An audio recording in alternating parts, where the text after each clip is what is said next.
आदरणीय उप महानिदेशक महोदय, मेरे सामने बैठे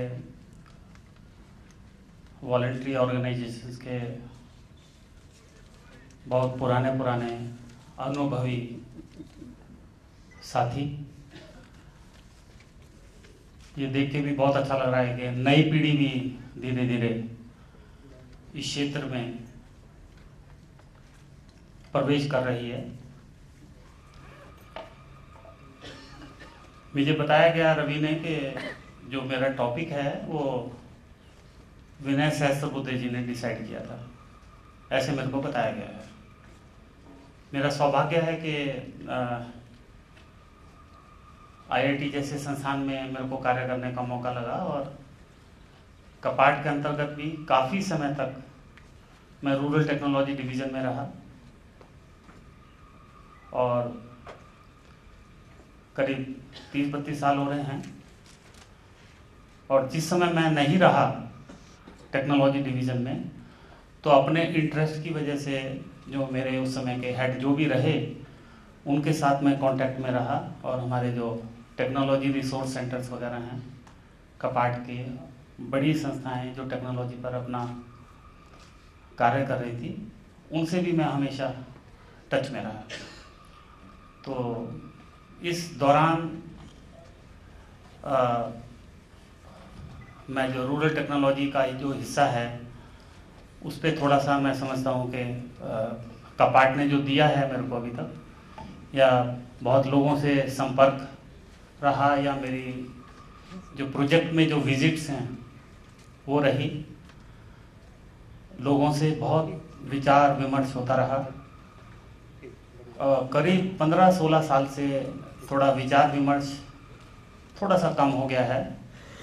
इससे पहले जब हम लोगों का कपाट जब चालू हुआ था तो उस समय बहुत जो इस समय बुजुर्ग हैं उस समय तो और इनसे भी ऊंचे बुजुर्ग रहे थे जो आज के समय में नहीं है, उनके साथ भी बहुत अच्छा हम लोगों को वार्तालाप करने का। और उस समय हम लोगों को फाइल पर भी, टेबल पर भी इतना दबाव नहीं था, इतना फाइल है, इतना प्रोजेक्ट है, ये है, तो इतना दबाव भी नहीं था। तो उनके साथ 1-to-1 जो चर्चाएं होती थी, फिर उनके प्रोजेक्ट विजिट्स जाते थे, तो बहुत कुछ सीखने को मिला। तो मैं 2-4 एग्जाम्पल अपने इसमें कोशिश करूंगा कि वो समावेश हों। कल शाम को एक मेरे साथी जो वेस्ट मटेरियल के ऊपर उसको रिसाइकलिंग की काम कर रहे थे, उनसे भी काफ़ी विस्तार में, तो मैंने कल बोला कि कल का एक मॉडल मैं बताऊंगा, और छोटा सा मॉडल है, बहुत लोग कर सकते हैं। तो मेरा कोशिश है कि अपने तजुर्बे से मैं आपके साथ उसको शेयर करूं। और कल मेरे साथी डायरेक्टर CS पांडे जी ने जो बताया, उनका विषय प्रोजेक्ट राइटिंग वगैरह टाइप था, तो उन्होंने जो कुछ बताया मैं थोड़ा सा अलग, थोड़ा हट के बताता हूँ, और कोई बहुत नया कुछ नहीं बता रहा हूँ, सब चीज़ें आपको मालूम है। थोड़ा एक मैंने इसको बताने का कुछ दूसरा ढंग कोशिश किया है। तो क्विकली जो पहली की 4-5 स्लाइड्स जो हैं वो कल से और आज में जो पांडे जी ने दिखाई हैं, लास्ट में जो स्लाइड दी उसमें बहुत कोई अंतर नहीं है, वो पहले मैं थोड़ा सा तेजी से निकालूंगा। ये रोल ऑन फंक्शंस हैं, ये कल आप लोगों को सब पता है। एक हॉलिस्टिक डेवलपमेंट की बात करते हैं, दूसरा हम लोग रूरल टेक्नोलॉजी की बात है। 2 ही रोल हैं हम लोगों के, मेन जो रोल हैं, बाकी तो ऑब्जेक्टिव्स तो 18-19 हमारे उसमें पुस्तक में लिखे हैं। नेक्स्ट, ये हमारी स्कीम्स हैं जिसपे ब्रॉडली चर्चा हो गई थी। मैंने वो नीचे का पोर्शन हटा दिया था, मेरे को पता था वो कंट्रोवर्शियल है। आगे चलिए, ये हम लोगों ने ये प्रोजेक्ट्स अभी तक जो दिए हैं अगस्त 2009 तक, संख्या दे रखी है और स्कीम्स वगैरह दे रखी हैं। तो जस्ट उसका एक ग्लिम्स है कि हम लोग इतने प्रोजेक्ट और करीब 12,000 संस्थाओं के साथ कपाट का डेटा बैंक है और हम लोग उनको सपोर्ट किए हैं। करीब 26,292 प्रोजेक्ट्स हम लोग 25-26 साल में दे चुके थे। इसके बाद हम लोगों ने कोई प्रोजेक्ट नहीं दिए, 2 या 3 प्रोजेक्ट दिए, उसका भी मैं जिक्र करूंगा आगे। ये इस समय हम लोगों ने, मंत्रालय ने हम लोगों को काम दे रखा है जो प्रेजेंट एक्टिविटीज है। एक prime minister rural development fellowship programme है तो ये मंत्रालय वालों ने हमको एडमिनिस्ट्रेशन का काम हम लोगों को दे रखा है, सपोर्ट का। तो करीब 165 इस समय PMRDF फेलोज वो हैं, और उनको जिलों में जो है जिलाधिकारी के नीचे काम करने के लिए दे रखा है। वो लोग वहाँ की planning, management, interaction, self help group से इंटरेक्शन देके जो भी फीडबैक मिलता है तो गवर्नमेंट के लाइन डिपार्टमेंट्स के लिए वो प्रोजेक्ट बनाते हैं या सलाह देते हैं। तो ऐसे वो फेलोज जो हैं 165 फेलोज आज की तारीख में हैं, जैसे मेरे को बताया गया। तो एक ये प्रोग्राम मंत्रालय का हम लोग इस समय हैंडल कर रहे हैं। दूसरा एक ये प्रोजेक्ट है सितारा MORD फेलोशिप प्रोग्राम। इस प्रोग्राम में पुराने जो हमारे माननीय ग्रामीण विकास मंत्री जी थे, उन्होंने एक विचार किया। उन्होंने IIT बम्बई के साथ कपाट से एक प्रोजेक्ट उनको दिया गया है, जिसमें कि एक वर्ष में, अभी सिर्फ वो पायलट बेसिस पे ही है, कि 5 फेलोज चुन लें जो MTech फर्स्ट ईयर में हैं, रूरल टेक्नोलॉजी डिवीज़न के। वहाँ पे जो हैं 5 फेलोज चुन के फाइनल ईयर में वो अपना एक प्रोजेक्ट करेंगे। सब्जेक्ट जो है वो डिसाइड करेगी मंत्रालय, हमारी ministry of rural development. Identify करेंगे, आइडेंटिफाई करके दूसरे साल में जब आएंगे then they will be associated either with the ministry और विद द स्टेट गवर्नमेंट। तो उनका सिर्फ काम ये है कि जो मंत्री महोदय का जो विजुअलाइजेशन था कि गवर्नमेंट ऑफ इंडिया के बहुत सारे फ्लैगशिप प्रोग्राम्स हैं, स्पेशली उन्होंने कोशिश किया, जैसे हमारा नरेगा है, हमारा इंदिरा आवास योजना है, सड़क वाला प्रोग्राम है। तो इसमें पब्लिक का फीडबैक प्लस, क्योंकि IIT बॉम्बे से अच्छे इंस्टीट्यूट से हैं, तो अपना टेक्निकल इनपुट क्या दे पाते हैं और कुछ इनोवेशंस, कुछ अगर वो सजेस्ट करते हैं, स्ट्रेटजी में करते हैं, टेक्निकल वे में करते हैं। तो मंत्री महोदय का विचार ये था कि हर एक चीज़ डायनेमिक है। ऐसा नहीं है कि आज हमारी मार्ग निर्देशिका बन गई किसी भी स्कीम का तो वो फाइनल हो गई, अब 20 साल वही चलेगा। तो ये डायनेमिक है। अगर कोई अच्छी चीज़ आती है, गवर्नमेंट को सजेस्ट की जाती है, तो अगले साल मार्ग निर्देशिका में उसका समावेश करके उसको और अच्छे काम करने की कोशिश करेंगे। तीसरा जो है हम लोग सरस मेला जो है, ये भी मंत्रालय का कार्यक्रम है। हमारा तो कार्यक्रम अगस्त 2009 से बंद सबका हो गए थे। तो ये सरस मेला का जो कार्यक्रम है, चाहे वो प्रगति मैदान का हो, चाहे वो दिल्ली हाट के प्रोग्राम हो, चाहे पीतमपुरा में हो, तो ये प्रोग्राम जो हैं मंत्रालय वाले हम लोगों को दे देते हैं और इन काम को हम लोग अंजाम देते हैं। और इसमें जो बेनिफिशरी जो आते हैं वो गवर्नमेंट के, सेंट्रल गवर्नमेंट के जो स्टेट गवर्नमेंट को जो प्रोग्राम देते हैं, उनके प्रोग्राम में जो इनकम जनरेटिंग प्रोग्राम्स वगैरह होते हैं, सेल्फ हेल्प ग्रुप को स्टेट गवर्नमेंट देती है, सिर्फ उनके ही सेल्फ हेल्प ग्रुप्स को बुलाया जाता है। इसके अलावा किसी भी अलग से, कहीं से बाहर से किसी को नहीं बुलाया जाता है, उसी में बुलाया जाता है। और आप लोगों को पता होगा, मैं मंच से भी बता देता हूँ, इस समय सरस मेला 14 से 27 तारीख तक प्रगति मैदान में चल रहा है। मंत्री महोदय जब यहाँ पर आए थे तो सरस मेला का उद्घाटन करने के पश्चात यहाँ पर आए थे।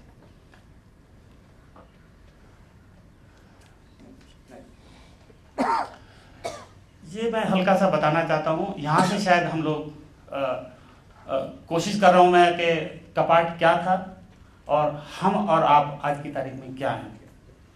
ये था कि मैं बात कर रहा हूँ, आगे देखिए कि ये हमारी कपाट की स्ट्रेंथ थी। आगे क्या होने वाला है, शाम को शायद उस पर कुछ रोशनी डाल पाएंगे। Network of NGO across the country, जैसे मैंने बताया करीब 27,000 प्रोजेक्ट दिए हैं और 12,000 वॉलंटियर एजेंसी। तो हमारा नेटवर्क ऐसा शायद ही कोई हिस्सा हो जहाँ पे हम लोगों का नेटवर्क ना हो। हम लोगों के पास, आइए हमारे बिल्डिंग्स जो देखे हैं आपने इस ऑफिस में है, हमारे पास बहुत अच्छी हर एक प्रकार से सुख सुविधाएं सब कुछ हैं। और जो भी कपाट से जो प्रोग्राम्स वगैरह जो संस्थाएं लिए हैं, उसमें इंफ्रास्ट्रक्चर डेवलपमेंट के भी हम लोगों ने काफ़ी प्रोग्राम्स वगैरह, प्रोजेक्ट वगैरह दिए हैं। तो और जैसे जैसे जिसका है ज़रूरत है, भाई मेज कुर्सी कंप्यूटर वगैरह जो चाहिए, तो कोशिश करते हैं कि हम लोग प्रोजेक्ट मोड में जो प्रोजेक्ट देते हैं उसमें इसका समावेश हो। कल जैसे चर्चा कर रहे थे हम लोग, 3 टायर मॉनिटरिंग सिस्टम है। प्रपोजल आता है, पूरे कागज होने के बाद प्री फंडिंग अप्रेजल के लिए भेजते हैं। If report is positive then we are placing the cases before our sanctioning committees. उसके बाद सैंक्शन करते हैं, प्रोजेक्ट अप्रूव हो जाता है, मिड टर्म इवैल्यूएशन कराते हैं, फाइनल इवैल्यूएशन कराते हैं। और हम लोगों के पास थोड़े थोड़े अभी तो अधिकारी और स्टाफ थोड़े कम होते जा रहे हैं जहाँ तक एक्सपीरियंस की बात है, परंतु जो लोग 15-16 साल 10 साल कपाट में काम कर चुके हैं तो प्रोजेक्ट विजिट में जाते हैं, अलग अलग लोगों से बात करते हैं, तो हाईली एक्सपीरियंस्ड यहाँ पर स्टाफ है। और हमारे जो 9 रीजनल ऑफिस जैसे कल चर्चा हो रही थी वो हमारे मार्च 2012 में बंद हो चुके हैं। रीस्ट्रक्चरिंग प्रोसेस अभी चालू है, उसके बारे में। जो हमारी अलग अलग कमेटीज थी, जनरल बॉडी कमेटी थी, हम लोगों की 100 मेंबर्स की कमेटी होती है जनरल बॉडी, उसमें 40% जो है एनजीओ सेक्टर के उसमें लोग होते हैं, मैंडेटरी है। 34% मैं इसलिए बता रहा हूँ, हमारी एग्जीक्यूटिव कमेटी में मेंबर 91-92 हैं, बाकी 9-10 पोजीशंस नहीं भरी हैं तो इसलिए प्रतिशत नीचे है। तो जनरल बॉडी में 40% मैंडेटरी है, तो ये 34% इसलिए है कि वो 91, 92, 81 इस तरीके से हो गए, तो उसमें वॉलंटरी एजेंसी के पूरे स्थान नहीं भर पाए। 45% जो हैं हमारे 15 से 25 मेंबर्स की कमेटी होती है, तो उसमें ये देखिए 45% जो है प्रेजेंस जो है डिसीजन मेकिंग में, पॉलिसी मेकिंग में, वो एनजीओ सेक्टर का योगदान है। इसके बाद हमारी रीजनल कमेटीज हैं, उसमें 60%, 21% हमारी नेशनल स्टैंडिंग कमेटी, कुछ प्रोजेक्ट की कीमत ज़्यादा हो तो दिल्ली में एक नेशनल स्टैंडिंग कमेटीज हैं, प्रोजेक्ट की कीमत कम हो तो वो रीजनल कमेटीज के पास थी, तो उसमें 21% जो है प्रेजेंस नेशनल स्टैंडिंग कमेटी में। 36% करीब इंडिविजुअल एक्सपर्ट्स उस कमेटीज में होते थे, और 28% के करीब इंस्टीट्यूशनल एक्सपर्ट्स, मान लीजिए आईआईटी दिल्ली से मंगा लिया, आईआईएम बेंगलुरु से उसमें इंक्लूड है, तो इस प्रकार से सब्जेक्ट स्पेशलाइज सब्जेक्ट एक्सपर्ट जो हैं। तो मैं ये कह रहा हूँ कि ये हमारी कपाट की स्ट्रेंथ है, यहाँ पर भी हम लोगों की स्ट्रेंथ बैठी है, और इस स्ट्रेंथ को हम लोग कोशिश, आप लोगों का प्रयास रहेगा तो इसको स्ट्रेंथ कोशिश करें। इस स्ट्रेंथ से सबसे बड़ा फायदा ये होता है कि किसी भी कमेटी में अगर एनजीओ की स्ट्रेंथ है तो कम से कम एनजीओ के फेवर का तो बोलेगा ही बोलेगा, और वैसे कहीं वोटिंग की जरूरत नहीं आती, फिर भी एक से होती है कि भाई एनजीओ वाले ये चाहते हैं। नेक्स्ट, इसको मैं हल्का सा इस ढंग से ले रहा था कि किस प्रकार से, जो मैं कह रहा था ट्विस्ट देने की कोशिश कर रहा था कि किस दूसरे एंगल से देखें। ऐसी तकनीकियां जिसमें पोटेंशियल हो, जरूरी नहीं कि कोई तकनीकी को ट्रांसफर करना है तो तकनीकी में जान है, परंतु उसका डिलीवरी सिस्टम जो है कहीं गड़बड़ है, तो स्ट्रेटजी क्या हो, उसको कैसे आप ट्रेनिंग देंगे, कैसे आप उसको ट्रांसफर करेंगे, उसमें कैपेसिटी बिल्डिंग का कैसे उसमें कंपोनेंट करेंगे। कई बार सब चीज़ बहुत अच्छी होती है, आपकी इम्प्लीमेंटेशन स्ट्रेटजी जो है गड़बड़ होती है, वहीं कहीं कुछ गड़बड़ हो जाती है। तो वो मॉडल्स की जो मैं बात कर रहा था, तो कुछ मॉडल्स के ऊपर चर्चा करेंगे। ये भी प्रोग्राम हो रहा है तो इसमें भी नेटवर्किंग की जरूरत है। फूल वाला फूल कब लाएगा, बिल्ली कौन लाएगा, बैठाएंगे कैसे, कुर्सी है, तो इस तरीके से नेटवर्किंग भी बहुत ज़रूरी है किसी टेक्नोलॉजी को प्रमोशन के लिए, क्योंकि जो हमारा जो रोल जो रूरल टेक्नोलॉजी का और कपाट का, रूरल टेक्नोलॉजी का स्पेशली, वो रोल ऐसा नहीं है कि कपाट ने ये जिम्मेवारी ले रखी है कि हम सब लोगों को रूरल टेक्नोलॉजी पहुंचाएंगे, ऐसी कोई जिम्मेवारी नहीं है। हमारा रोल सिर्फ कैटालिटिक रोल का है। उस कैटालिटिक रोल को मैं थोड़ा सा कोशिश करता हूं बताने के लिए। हम लोग किसी संस्था को प्रोजेक्ट दिए, वो अपना कैपेसिटी बिल्डिंग का प्रोग्राम कर रहा है, उसमें लाइन डिपार्टमेंट जो स्टेट गवर्नमेंट के लाइन डिपार्टमेंट्स हैं उनको भी बुलाया कि देखो जी ये प्रोग्राम हम लोग कर रहे हैं। तो लाइन डिपार्टमेंट्स वाले उस प्रोग्राम को अपना पैसा, स्टेट गवर्नमेंट का पैसा, साइंस एंड टेक्नोलॉजी डिपार्टमेंट का है, सीएसटी का है, ये बहुत सारे डिपार्टमेंट्स, अगर कंस्ट्रक्शन ऑफ हाउसेज का है तो उस डिपार्टमेंट का लो, अपना पैसा लगाओ स्टेट गवर्नमेंट को और प्रोजेक्ट को इम्प्लीमेंट करें, और हमारा रोल वहाँ से फिर वापस हो जाता है, कम से कम 2-4 जिले से तो वापस हो जाता है। और ये डिसेमिनेशन कितना फास्ट हुआ, कितना स्लो हुआ, ये सब डिपेंड करता है कि उस लाइन डिपार्टमेंट में कौन ऑफिसर कितना करना चाहता है, इसके लिए गांव वासियों के लिए कितना दर्द है, क्या वो उसको आगे पुशअप करना चाहता है या बस लेक्चर सुन के आ गया और कुर्सी पर आके भूल गया। तो ऐसे वो डिपेंड करता है कि कहाँ पर है। परंतु हमारा कपाट के हर एक ट्रेनिंग प्रोग्राम का, कैपेसिटी बिल्डिंग प्रोग्राम का ये उद्देश्य रहता है कि लाइन डिपार्टमेंट्स को बुलाया जाए, उससे चर्चा की जाए, उनको इन्वॉल्व किया जाए और उनसे भी कुछ कमिटमेंट उस वर्कशॉप के दौरान में कराया जाए कि हाँ, मैं अपने डिपार्टमेंट में जाके इस प्रकार के कार्यक्रम को प्रोत्साहित करूँगा। कुछ फील्ड टेस्टेड प्रोग्राम हैं, क्लस्टर अप्रोच भी हम लोग कोशिश की है, कई प्रोग्राम्स, मैं अभी चर्चा करता हूँ उस पर। नेक्स्ट, ये सब चीज़ें आप लोगों को पता है, ऐसा कुछ इसमें नया नहीं है। जैसे मैंने शुरू में कहा, सब चीज़ पता है कि टेक्नोलॉजी में क्या क्या पोटेंशियल होना चाहिए, जगह की ज़रूरत है तो वो टेक्नोलॉजी वहाँ पे सफल होगी, सोसाइटी को एक्सेप्टेबल है।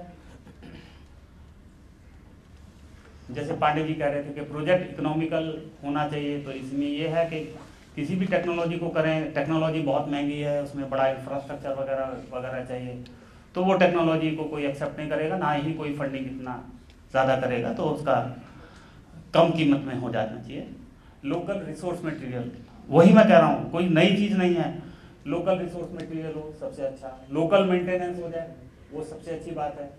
उसी टेक्नोलॉजी पे लोकल लोगों को ही ट्रेनिंग दे दें, ऐसा नहीं हो कि हाँ जी अब भोपाल से लाना पड़ेगा, इसको चीज़ खराब हो गई है भोपाल से लाओ, भोपाल तो 1000 किलोमीटर दूर है, वो कैसे आएगा। तो जो कैपेसिटी बिल्डिंग का है और ट्रेनिंग प्रोग्राम्स होते हैं उसमें यही चीज़ होती है, ये आपकी टेक्नोलॉजी है या ये आपका इंफ्रास्ट्रक्चर है या ये आपका इम्प्लीमेंट है, इसको रिपेयर मेंटेनेंस भी कैसे किया जाएगा लोकल व्यक्ति द्वारा। इसके बाद उसमें स्किल अपग्रेडेशन की, it is also a component of capacity building, तो स्किल अपग्रेडेशन की भी उसमें कुछ गुंजाइश रहना चाहिए। R&D की थोड़ा गुंजाइश, R&D के मैं 1-2 प्रोजेक्ट कपाट से बताता हूँ। Easy to demonstrate and promote और मार्केटिंग पोटेंशियल। मार्केटिंग का जहाँ तक मेरे को समझ से 15-20 साल से हर एक टेक्नोलॉजी पे ये बात कर रहे हैं कि मार्केटिंग पोटेंशियल होना चाहिए, वो होना चाहिए। अब थोड़ा सा हर एक कार्य में मार्केटिंग एक ऐसी चीज़ है कि बना के तो हम लोगों ने रख लिया, अब ये इसको जाएगा कहाँ, और जाएगा नहीं, कोई डिलीवरी सिस्टम नहीं होगा, तो गांव के लोगों को क्या फ़ायदा होगा, कोई फ़ायदा नहीं। अपने घर में बना के रख लो, अपनी पूंजी को ही एक स्थान पर इकट्ठा कर लो, बाकी बिकेगा नहीं तो फिर आपको कुछ लाभ नहीं होने वाला है। नेक्स्ट करिए जरा। अच्छा, अब यहाँ पर मैं कुछ मॉडल्स की बात कर रहा था, थोड़े कपाट ने जो काम किए उसकी भी बात कर रहा हूँ और जो कुछ मॉडल्स की बात कर रहा हूँ। एक मॉडल मैं मंत्रालय में इसको बता रहा था, कह रहे कि नेडएप क्या होता है। नेडएप तो समझ रहे थे वो, और अब ये बोलते हैं कि इसको तो सब जानते हैं, इसमें क्या नई बात आप बता रहे हैं। तो मैंने कहा जी इसको सब लोग जानते हैं, वो मैं अब समझ रहा हूँ, परंतु 1990 में कौन जानता था इसको। ये ऐसी टेक्नोलॉजीज हैं जो 1995 में कौन जानता था। तो शुरू में कपाट ने ही इसको आगे बढ़ के इस टेक्नोलॉजी को पंडारी पांडे करके महाराष्ट्र के, अब तो शायद पता नहीं है या नहीं है, तो उन्होंने टेक्नोलॉजी डेवलप की। कपाट के पास कोई लेके आया, संस्था वाला समझ आया, उसको अप्रिशिएट किया, फील्ड में टेस्ट किया, सब कुछ कर लिया, फिर इसको वाइड स्केल डिसेमिनेशन के लिए संस्थाओं को बुला बुला के ये टेक्नोलॉजी है, इसको आप अपने एरिया में लेके जाओ। जहाँ पर बायोमास है और थोड़ा गोबर है, ऐसी कोई स्पेशलिटी नहीं है, जहाँ पे बायोमास है और गोबर है, इंडिया के, दुनिया के किसी भी हिस्से में जो है ये टेक्नोलॉजी को आप कर सकते हैं। कंपोस्ट बनाने में क्या चाहिए, तो ये एक पेस्टिसाइड स्प्रेइंग मॉडल मैं रवि से भी शेयर कर रहा था एक बार। अभी तो वो महानुभाव दुनिया में नहीं है। डॉक्टर कालबाग एक विज्ञान आश्रम बाबल, हाँ जी, अभी तो कुलकर्णी साहब हैं योगेश। तो कालबाग साहब से बड़ी चर्चा होती थी, जैसे मैंने आपको बताया 95 से पहले बहुत 1-to-1 इंटरेक्शन होता, तो ये उन्होंने ही मेरे को मॉडल बताया था कि गुप्ता जी ऐसे ऐसे हुआ। तो ये मॉडल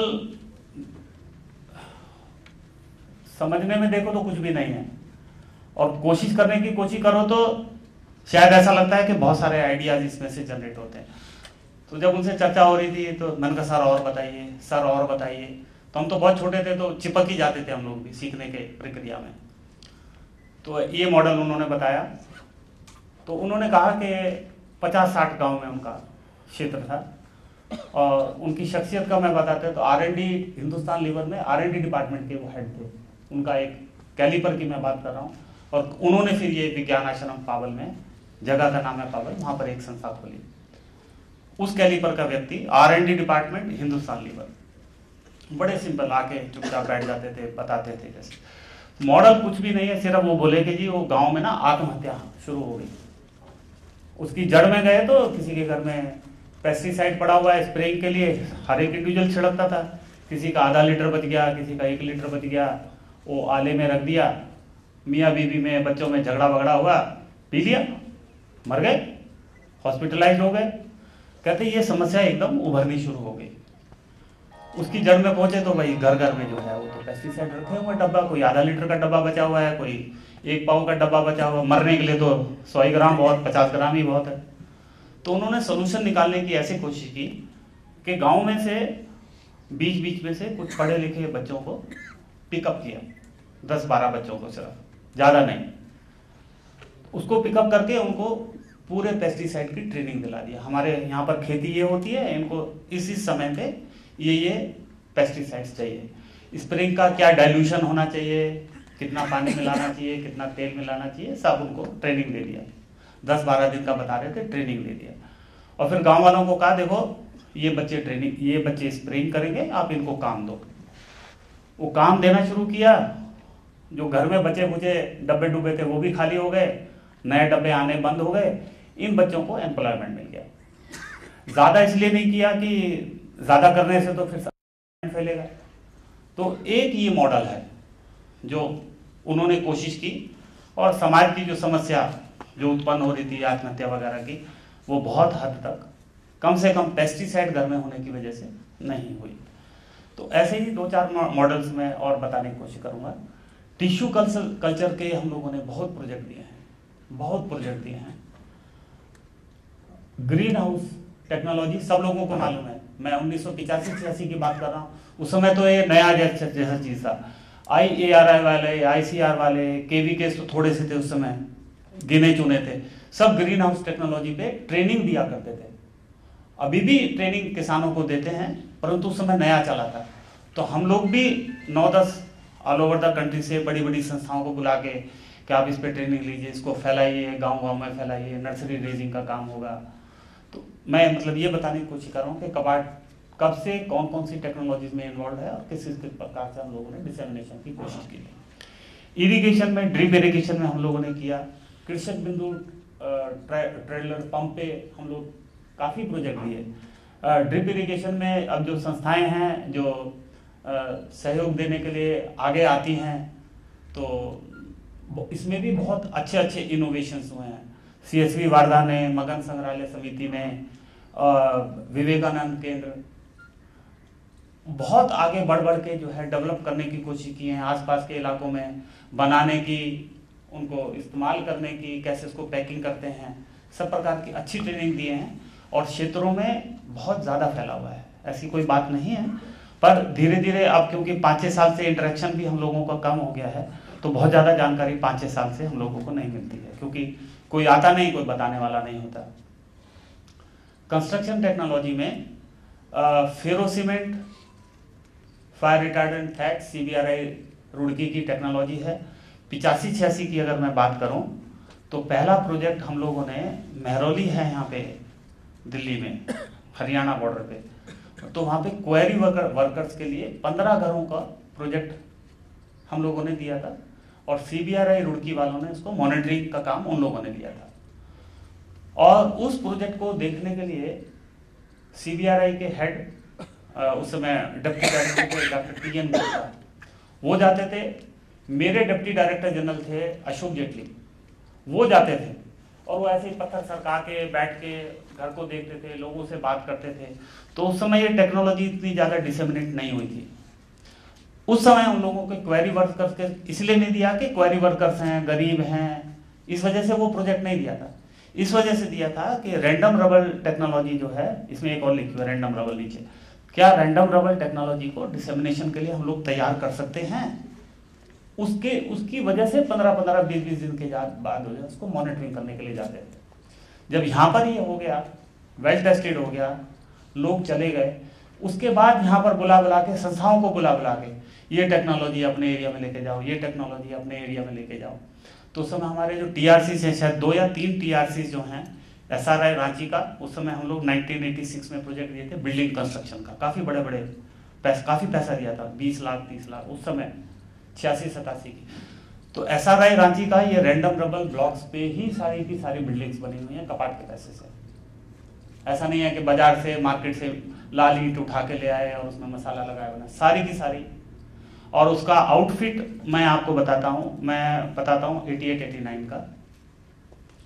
ये टेक्नोलॉजी पे जब उनकी बिल्डिंग बन गई तो इन लोगों को जो बच्चे ट्रेंड जो किए थे उस समय, उन लोगों को उस समय बिहार गवर्नमेंट से इन लोगों ने टाई अप किया।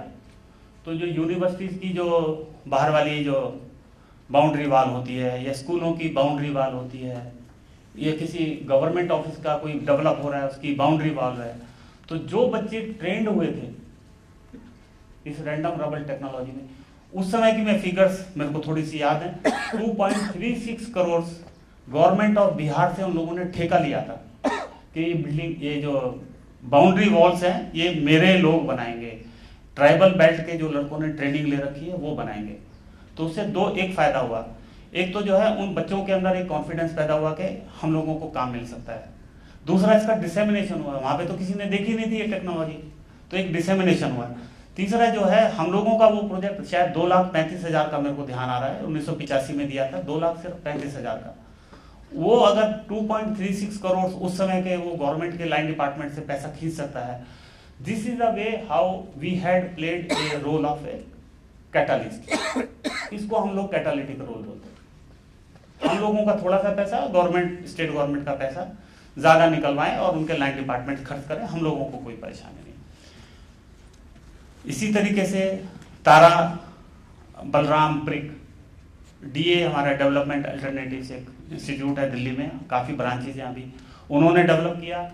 कहाँ कहाँ नहीं गई है, मिट्टी है, मिट्टी को टेस्ट किया, उसमें जो भी थिनर वगैरह मिला के टेस्ट करने के बाद मिट्टी की बनाई, और मिट्टी की आप देखते हैं कि मिट्टी की कंप्रेस्ड ब्लॉक्स जो हैं उसकी बिल्डिंग्स बन रही हैं। आस्ट्रा IIM बेंगलुरु, उसमें आस्ट्रा करके एक उन्होंने एक डिपार्टमेंट बना रखा है, तो उसमें ये तारा बलराम वगैरह ने उन्होंने भी एक डेवलप किया है टेक्नोलॉजीज को, प्रेस कैसे किया जाए, कितने प्रेशर से प्रेस किया जाए ताकि उसकी लाइफ जो है। कोकोनट लीफ थैच का एक मैं बहुत सुंदर उदाहरण देता हूँ। ये प्रोजेक्ट जो है एक मित्र निकेतन करके संस्था है केरल में, और ये सिर्फ कोस्टल बेल्ट के लिए ही एप्लीकेबल है, कोकोनट लीफ थैच। तो आपको मालूम होगा छत जो है गांव में ऊपर कोकोनट लीफ थैच ऊपर कर देते हैं, नीचे भी कर देते हैं, 2 लेयर्स उसकी बिछाते हैं। तो एक आए कि जी रीजनल रिसर्च लेबोरेटरी त्रिवेंद्रम वालों ने एक टेक्नोलॉजी डेवलप की है, CNCL और मिट्टी का तेल वगैरह मिला के उन्होंने कोटिंग वगैरह स्प्रे वगैरह करके किया है, जिससे उसकी लाइफ जो है 3 से 4 वर्ष बढ़ जाती है। तो वो प्रोजेक्ट जो है हम लोग सबसे पहले विवेकानंद केंद्र मित्र निकेतन केरल में दिए, उसके बाद एक एशियन एकेडमी करके है आंध्रा में, एक उसको प्रोजेक्ट दिए, और तीसरा प्रोजेक्ट दिए हम लोगों ने विवेकानंद केंद्र कन्याकुमारी को। 3-4 साल हो गए प्रोजेक्ट को। उसके बाद मैं गया था शायद 1990 में, ये प्रोजेक्ट की बात कर रहा हूँ 85-86 की। 90 में गया तो उन्होंने कहा सर वो हमारा तो एक हम लोगों ने गांधीग्राम यूनिवर्सिटी में गांधीग्राम ट्रस्ट करके संस्था है, उनको दिया था, 4 प्रोजेक्ट दिए थे। तो उन्होंने कहा कि हमारा तो प्रोजेक्ट ठीक नहीं चल रहा है और इसको सर देख लीजिए आप, हमारा प्रोजेक्ट फेल हो रहा है। फिर हम लोग उनकी ऑब्जर्वेशन लेके हम लोग RRL त्रिवेंद्रम के पास भेज दिया कि यही ऑब्जर्वेशन आप जाके देख लो। अब ये कपाट का रोल है कि कहाँ टेक्नोलॉजी फेल हुई और क्यों हुई। हम तो टेक्निकल इंस्टीट्यूट नहीं है, हम कोई साइंटिफिक इंस्टीट्यूट्स नहीं है, तो उनके सहारे ही हम लोग चलते हैं। वो अपना स्टडी किए, स्टडी करने के बाद उनका जो रिजल्ट निकला है बहुत एक लाइन का रिजल्ट था। जहाँ पर ह्यूमिड एनवायरनमेंट रहेगा वहाँ पर ये टेक्नोलॉजी सफल है, जहाँ पे ह्यूमिड एनवायरनमेंट नहीं रहेगा वहाँ पे टेक्नोलॉजी फेल है। कन्याकुमारी, मित्र निकेतन और आंध्रा का, वहाँ पर ये सफल है क्योंकि वो बिल्कुल कोस्टल बेल्ट पे चिपका हुआ है। गांधीग्राम जो था वो कोस्टल बेल्ट से 40-50-60 किलोमीटर अंदर था, तो वहाँ पे छत सूख गई, फिर गीली हुई, छत सूख गई, गीली हुई, तो उसमें ड्यूरेशन थोड़ा ज़्यादा हुआ, वो क्रिस्प बना, छत और कम हो गया। बाकी जगह पे वो कभी सूखती ही नहीं थी, हमेशा कुछ ना कुछ उसमें मॉइस्चर कंटेंट रहता, तो वहाँ पे सफल हो गई। तो they had given this results. तो उसके बाद हम लोग कोस्टल बेल्ट से जो दूर के एरिया है उनमें प्रोजेक्ट नहीं दिए उसके बाद। तो these are the kind of inputs आपके एसएनटी इंस्टीट्यूट दे रहे हैं, and these are the kind of inputs we are getting from the NGO from the field harsh conditions में, और supporting to the research institute to give us once again try to see a viable solution for the people. This is the work as a catalytic role of CART. उसके बाद हम लोग छोड़ देते हैं कि भाई आप स्टेट गवर्नमेंट से आप इसको करिए। नया क्षेत्र में है तो हम लोग मना भी नहीं करते हैं कि नया क्षेत्र है, कोई और 100-200-300 किलोमीटर दूर कोई कोस्टल बेल्ट का है, तो उसमें भी हमको परेशानी नहीं है, बट समबडी हैज टू कम।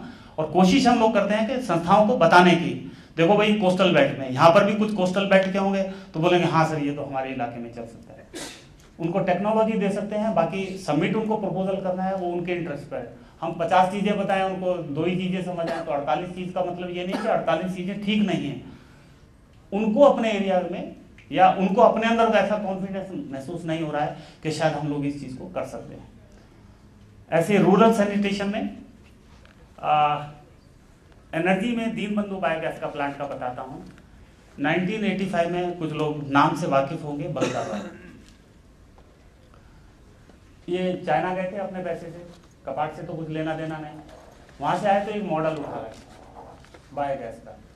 आके हमारे डीजी साहब थे, टी बालाकृष्ण साहब, उन्होंने बोला है भाई मैं तो ये प्रोजेक्ट करना चाहता हूँ, कुछ उनमें मित्रता भी थी, तो उन्होंने बोला टेस्ट करो उसको। कपाट में 8 लोकेशंस पे इसको प्रोजेक्ट दिया, 8 लोकेशन पे संस्थाओं को बुला के ये प्रोजेक्ट करो, ये करो, ये फील्ड टेस्टिंग है। 1990 में DNES, उसमें department of non conventional energy resources, तो अभी तो MNRE के नाम से है, वहाँ के डायरेक्टर मिस्टर खंडेलवाल थे, वो गए, टीम के साथ लीड किया। और उसके बाद कपाट में क्या हुआ, हमारा दीनबंधु बायोगैस का काम ही छिन गया, उनके इवैल्यूएशन के बाद वो काम छिन गया। आज DNES का 1100-1200 करोड़ रुपए का सिर्फ दीनबंधु बायोगैस का ही एक स्कीम है, चाहे डिसेमिनेशन हो चाहे बनाने का हो।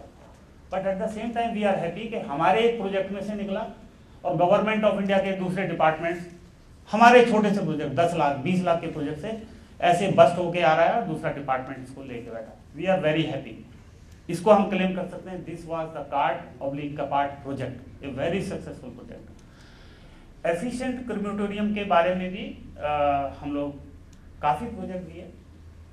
बाद में कुछ मॉडिफिकेशन होती रही जी, वहाँ पे लाश जलाते हैं तो फिर बैठने का स्थान चाहिए, एक पानी की टूटी चाहिए थोड़ा मुंह धोने के लिए, तो ये भी प्रोग्राम हम लोग काफ़ी किए। और कहा यह जाता है कि लकड़ियाँ इसमें कम खर्च होती हैं, 40% 50% की जो है बचत होती है। इसमें मैं आपको एक उदाहरण देना चाहता हूँ। इसके साथ भावनाएं जुड़ी होती हैं, लोगों की भावनाएं जुड़ी होती हैं। ये प्रोग्राम थोड़ा सा फेल हुआ हमारी भावनाओं की वजह से। लाश को तो जी हम आसमान के नीचे ही जलाएंगे, शेड के नीचे नहीं जलाएंगे, परंपराएं हैं या सोच है, नहीं जलाते लोग शेड के नीचे। ऐसा भी होता है ना जी, आसमान के नीचे नहीं तो आत्मा सीधी आसमान में नहीं जाएगी, शेड में अटक जाएगी। तो अपने अपनी बिलीव्स हैं, तो कुछ लोग शेड होते हुए भी नहीं जलाते थे, परंतु ऐसा बड़ा मोमेंट ऐसा रहता था उस समय आप किसी को कुछ कह भी नहीं सकते थे। सोशली चीज़ें जो हैं, मेरे डायरेक्टर, जिस समय मैं डिप्टी डायरेक्टर और रिसर्च ऑफिसर था, तो इस चीज़ को फैलाने के पर्पज से किसी और काम से भी गए थे। मेरे डायरेक्टर अरुण सूद थे, वो लद्दाख गए। कोई नई चीज़ को एक्सेप्ट करने में हमको कोई परेशानी नहीं, वहां पर इसको एनर्जी क्रेमेटोरियम की बात बता रहे थे कि ये भी टेक्नोलॉजी है भाई, आप इसको यहाँ पर क्यों नहीं करते लेह लद्दाख में।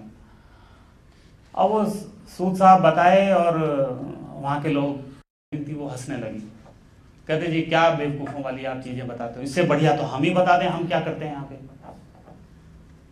अब जिज्ञासा की बात है, शायद आपको भी थोड़ी सी जिज्ञासा हो गई होगी कि लकड़ी कम करने की बात कर रहे हैं और गांव वाले जो हैं वहाँ की जो ट्रेडिशनल सिस्टम है वो उसको बताने की कोशिश कर रहे हैं। शायद हम लोग उसको एक्सेप्ट नहीं करेंगे, बट सुनने में कोई हर्ज नहीं है। तो उन्होंने कहा जी आप अपनी लाश को ऐसे जलाते हैं, हॉरिजेंटल वे में जलाते हैं, एम आई करेक्ट? हॉरिजेंटल वे में ऐसे लिटा देते हैं, नीचे से आग लगा देते, जला देते। वो बोले जी जब हमारे यहाँ पे थोड़ा पता लग जाए कि अगर ये व्यक्ति मरने वाला है या औरत मरने वाली है तो उसका थोड़ा सा हम ना हाथ को उसको ऐसे कर देते हैं, ठीक है? तो उसको फिर उसको ऐसे करके और नीचे से आग लगाते हैं और वो ऐसे हो जाती है बॉडी। अब आप समझ सकते हैं नीचे से हो और ऊपर तक लपटे चले तो उससे जितनी लकड़ी हम बचाने की सोच रहे हैं उससे ज्यादा लकड़ी बचेगी। सूद साहब यहाँ पर एक प्रेजेंटेशन जब आए वापस गए साहब ऐसे ऐसे है और बड़ी गैदरिंग की जब बात की है तो कह रहे ये लाश को खड़ी करके जलाना वो तो मुश्किल है। अब वो जो मैं कह रहा ना सोशल एक्सेप्टेबिलिटी वाली बात है, हम समझ रहे हैं इसमें लकड़ी 20% में काम हो जाएगा, परंतु हमको एक्सेप्टेबल नहीं होगा वो। जैसे मैं बोला शेड बना हुआ है, लोग शेड में नहीं जलाते, बोले जी अलग ही जलाएंगे हम तो, आत्मा सीधी ऊपर नहीं जाती है। इसमें किससे झगड़ा करेंगे? अपने ही लोगों से झगड़ा करेंगे। पर टेक्नोलॉजी में तो कोई बुराई नहीं है, ठीक है ना जी? तो कोशिश हमारी मतलब लगी रही। एफिशिएंट चूल्हा पे भी काफ़ी काम किया है। और एक अभी मैं बताता हूँ 12 अगस्त को मेरे लिए तो कुछ नई चीज़ थी और मैं इसलिए नई चीज़ इसलिए कह रहा हूँ कि हम लोग 5 साल से 6 साल से डीएसटी वाले हमको नहीं बुलाते, एमएनआरई वाले नहीं बुलाते, आरएमके वाले नहीं बुलाते, आईसीआर वाले नहीं बुलाते, कोई बुलाता ही नहीं हम लोगों को। जब कोई बुलाएगा नहीं तो हमको कुछ इनपुट मिलने वाला नहीं तो किसी मीटिंग में कुछ तो सीख के आते हैं हम लोग। तो ये मैं सीखा 12 अगस्त को सितारा की एक वर्कशॉप हो रही थी, रिव्यू हो रहा था। तो डीएनए से एक महिला डायरेक्टर हैं डॉक्टर धमीजा करके, परवीन धमीजा।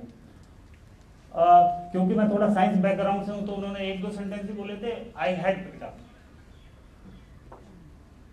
गवर्नमेंट ये कह रही है कि सबको मोबाइल दे दो, गांव में भी मोबाइल दे दो, बिजली है नहीं, मोबाइल चार्ज कहां से होगा? So this is a challenge कि जहां पर बिजली नहीं है वहां पे मोबाइल कैसे होगा? तो दिस इज ए चैलेंज।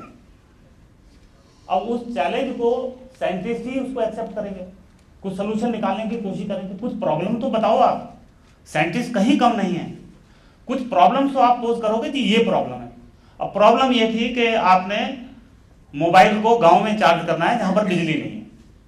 अब इसका क्या सोल्यूशन निकलेगा ना? सोल्यूशन उन लोगों ने निकाला, वायबल सोल्यूशन है, बहुत बढ़िया सोल्यूशन है। शायद मैं आप लोगों को कुछ ये कहने की कोशिश कर रहा हूं कि ऐसे बहुत लोग काम कर रहे हैं कहीं हम लोगों को चीजों को कंपाइल करने के लिए। मैं फिजिक्स बैकग्राउंड का, मेरे को तो 2-3 सेंटेंस में समझ आ गया। कुछ भी नहीं है चार्जिंग में।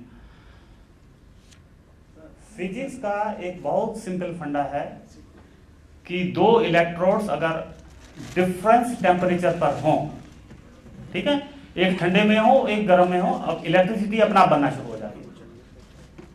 तो एक इलेक्ट्रोड को तो आप चूल्हे के बाहर, चूल्हा तो जलाएंगे ना जी गांव में, एक इलेक्ट्रोड को बाहर रख दो, एक इलेक्ट्रोड को चूल्हे के अंदर डाल दो। तो चूल्हे वाले में जो डाला वो तो गर्म हो गया, जो बाहर रखा है वो ठंडा ही है। तो दोनों के टेम्परेचर डिफरेंस से वोल्टेज क्रिएट हो गई, करंट क्रिएट हो गई और आपने इसको स्टोर कर लिया। डॉक्टर धमीजा ये बता रही थी सर आपके मोबाइल चार्ज हो जाते हैं, एक बल्ब जल जाता है, जहां पर बिजली के पोल भी नहीं लगे गांव में वहां पर एक बल्ब जल जाए। और जो एनडीए गवर्नमेंट बोलो, यूपीए गवर्नमेंट बोलो, कोई भी गवर्नमेंट छोड़ दीजिए, हम तो एक गांव के विकास की बात कर रहे हैं, गांव को लोगों को सुविधा देने वाली, इर्रेस्पेक्टिव ऑफ द गवर्नमेंट। एक सोल्यूशन तो निकला। क्या गांव के लोगों के मोबाइल चार्ज करने के लिए क्या दिल्ली आना पड़ेगा कि आपके स्टेट गवर्नमेंट के पास आना पड़ेगा? वहीं पर ही चार्ज हो रहे हैं। तो टेक्नोलॉजीज बहुत हैं। सुनने वाला होना चाहिए, सबसे पहले सुनाने वाले को प्लेटफॉर्म भी चाहिए कहीं ना कहीं। क्योंकि हम लोग बिल्कुल अभी अलग थलग से पढ़े हैं पिछले 5-6 साल से, तो मैं बहुत ज़्यादा शेयर नहीं कर पाऊंगा क्योंकि मेरे को पता भी नहीं है, कोई बुलाता नहीं, इंटरेक्शन होता नहीं। तो क्या करेंगे? फिर भी जहां से कुछ मिल जाता है, हम भी आश्चर्यजनक देख सकते हैं यार मोबाइल कैसे चार्ज हो जाएगा।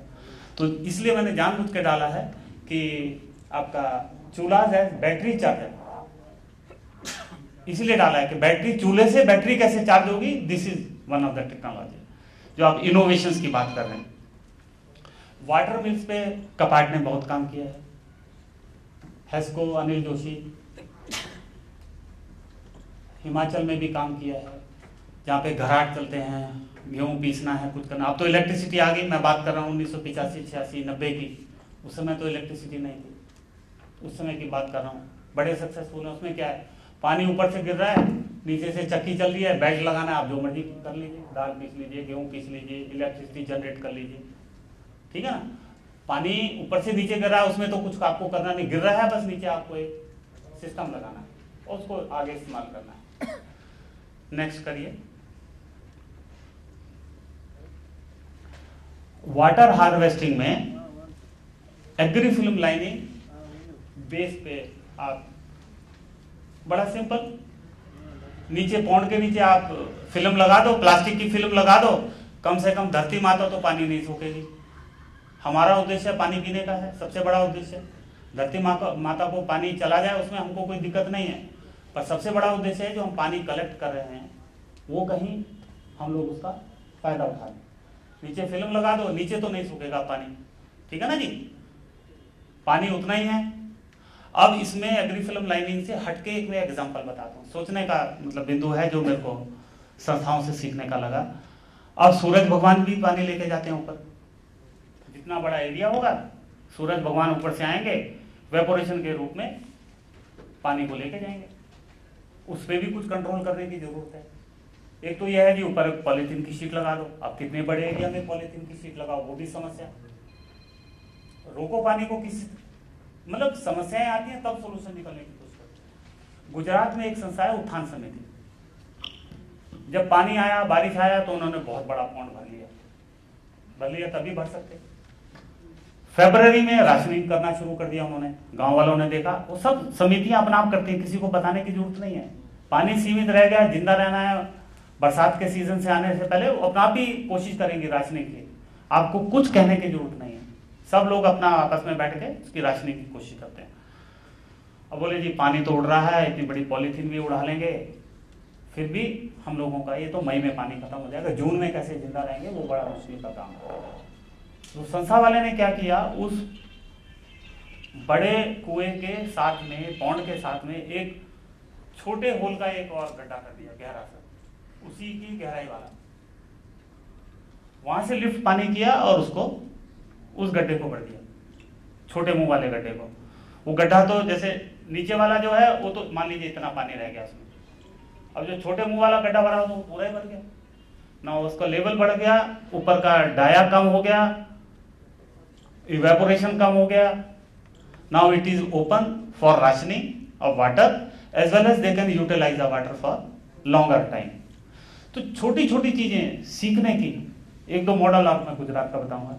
गुजरात में मैं 2 वर्ष रहा, और मैं ये नहीं कह रहा हूँ कि गुजरात वाले इनोवेशंस में बहुत आगे हैं, पर गुजरात में रहा तो इसलिए गुजरात के 2-3 मॉडल, गवर्नमेंट से कुछ लेना नहीं देना नहीं, मैं तो 98-2000 में था, पर वास्तव में वो लोग इम्प्लीमेंट करते हैं, गवर्नमेंट साथ दे या ना दे वो लोग कोशिश करते हैं। ये तो बात देखें, 1-2 मॉडल बहुत अच्छे अच्छे मॉडल्स हैं। एक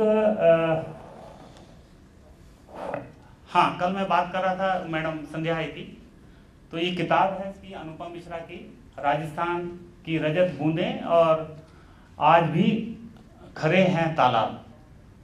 मेरे ख्याल से एनजीओ सेक्टर में, वॉलंटरी एजेंसी में जो लोग कार्यरत हैं, पानी संरक्षण का काम कर रहे हैं, शायद किसी ने ये किताब ऐसी नहीं है कि किसी ने पढ़ी ना हो। ये सब ट्रेडिशनल टेक्नोलॉजीज हैं वाटर कंजर्वेशन की, बहुत बढ़िया। हिंदी में 2 किताबें हैं, अनुपम मिश्रा गांधी स्मृति से जुड़े हुए हैं, और कल संध्या सिंह से बात हुई थी, मैंने कहा इनको एक प्रेजेंटेशन रखो और इसके ऊपर आप प्रोजेक्ट दो। बहुत बढ़िया किताबें हैं, दोनों गजब की किताबें हैं। तारालूम इंडस्ट्री में, तारालूम पे हम काम किए, बम्बू बोट्स पे काम किए, बुलक कार्ट्स पे काम किए, HDP बोट, मैं वो फिर वही 87-88 की बात कर रहा हूँ। आज तो हम लोग जो हॉलो पाइप प्लास्टिक के हैं आज तो सब लोग देखते हैं, उस समय तो दिखते भी नहीं थे 87-88 तक। तो उस समय तमिलनाडु की एक संस्था थी MCRC, Murugappa Chettiar research centre, doctor CV Seshadri थे। तो उन्होंने HDP हाई डेंसिटी पॉलीइथाइलिन उसकी बोट्स बनाई। हल्की बोट उठाओ, पानी में ले जाओ, उठाओ बाहर ले आओ, कोई दिक्कत नहीं थी। तब उन्होंने बोट बनाई थी और फिशरमैन्स को ये बोट ऊपर मोटर लगा के दी थी और वो समुद्र में जाके अपना मछली पालन का काम करते थे।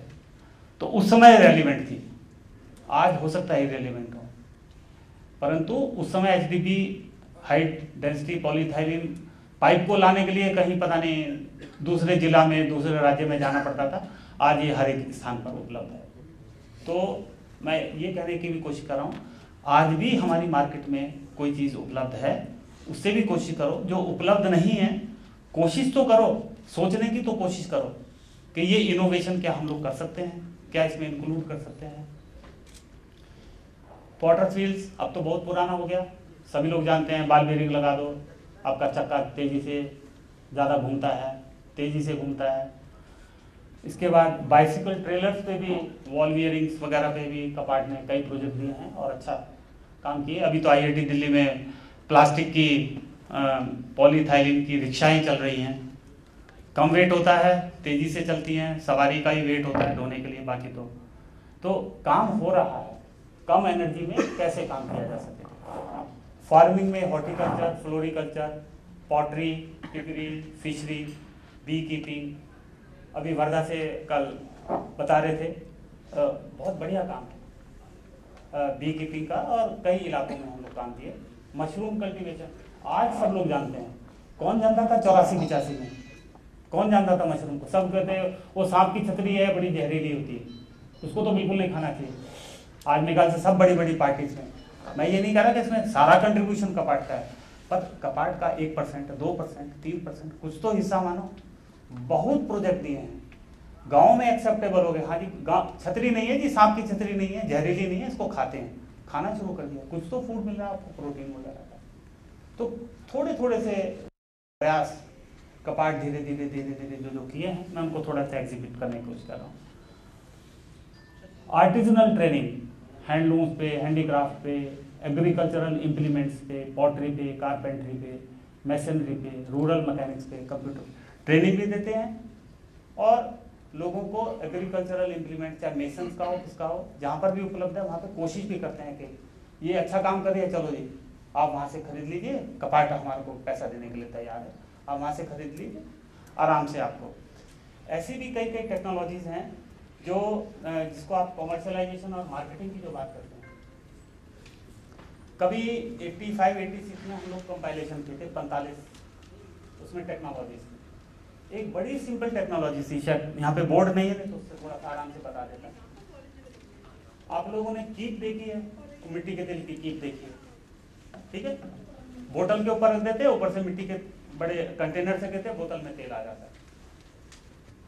आप लोग सब जानते हैं जब मिट्टी का तेल करते हैं तो 1-2 बूंदे साइड में से छिटक जाती हैं बाहर को, तो वो तो हमारे लिए वेस्टेज है, बाहर एक बार जमीन पे गिरती तो उसको उठा भी नहीं सकते। बट साइंटिस्टों ने उसको भी सोचा है कि ये 1-2 बूंद नहीं गिरना चाहिए, मतलब इस लेवल तक पहुंचे तो वो बूंद भी नहीं गिरने देंगे हम लोग। यही काम है साइंटिस्ट का, सोचने का, इनोवेटर्स का।